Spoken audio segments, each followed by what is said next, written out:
Hello and welcome back, Box1 here, and today we're going to be looking at this quite old Fabuland LEGO set. Now this set was either released in 1979 or 1980, I forget the exact date. It'll be in the title, so you'll know there. But it is Clover Cow. It is a pretty cool little cow minifigure, or Fabuland figure, and she comes with two accessories, a rake and a watering can, which we're going to get into, and then we'll also look at the packaging for this set. Anyway, I do hope you enjoy. Let's get into it. Now, Clover Cow herself is pretty simple. She is just a cow, but she does have this amazing head mold that is very cool, and she does have some white printing on her nose, although some of it has rubbed off over the years. There's still enough where you can see what that was. She has the very nice eyes from Fabuland, the earlier years, and she has white arms, white legs, and a blue torso. Very cool. As I said earlier, she does come with two accessories. This rake, which is definitely not dirty at the top. This rake, which is pretty cool, and you can rake with it.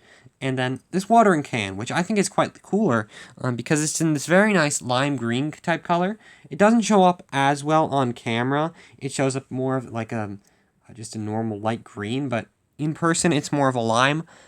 It's kind of the same color as this, or at least very similar. You can kind of even just tell on camera, but it's a pretty cool little watering can, and I'll show you what she looks like holding both of these. And this is what she looks like. Pretty simple. The rake is a bit loose in her hand, but the watering can stays in pretty tight, and she can of course hold it on the back as well. But yeah, pretty cool. Now that we look at the figure and its accessories, which although pretty simple, it's pretty cool even by today standards with the cool molds and all that, we can get onto the packaging. Now, being one of the older and smaller sets, this didn't get its dedicated box, and instead get this interesting thing that would hang on a store shelf, and or rack, I guess you could call it, and it would have a plastic piece down here, which will be on screen, and yeah, it would hold here, and then simply when you got it, you'd rip off the plastic, get out the figure, and build it up, and then you'd have this little pamphlet that basically says a bit about the character, and shows them in some pretty cool little poses, like sitting on top of the watering can, basically giving herself a shower with the watering can and rake, and just some other cool little things. And as always, I'll read to you Clover Cow's description. Clover Cow loves to grow pretty flowers and delicious fruits and vegetables. She uses a watering can and rake to help with her gardening chores. I can definitely read well. But that's pretty cool, and on the outside, it actually has some other sets from the year, and I'm guessing this would be 1980, actually, because of that not Clover Cow, the Lisa Lamb's Country Cottage there.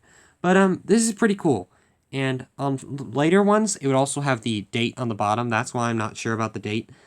I look it up, obviously, and it'll be in the title, but yeah, very, very cool. I actually have most of the actual character packs, such as the cat, which is probably going to be next. Fuzzy Bulldog, already did that one. And then there's the rabbit, the elephant, and the little parrot there, which I also showed off previously. There was also this panda one with the chimp as well. I believe it was Chester Chimp. And although I have the instructions for it, I could not find the actual set. Either way, very cool. But anyway, I do hope you enjoyed, and I shall see you next time, where we will be, as I said, looking at, what is it? What did I say? The cat. The cat. I forget the exact name of the cat, but the cat, which is actually one of my favorites. So I shall see you then. Goodbye.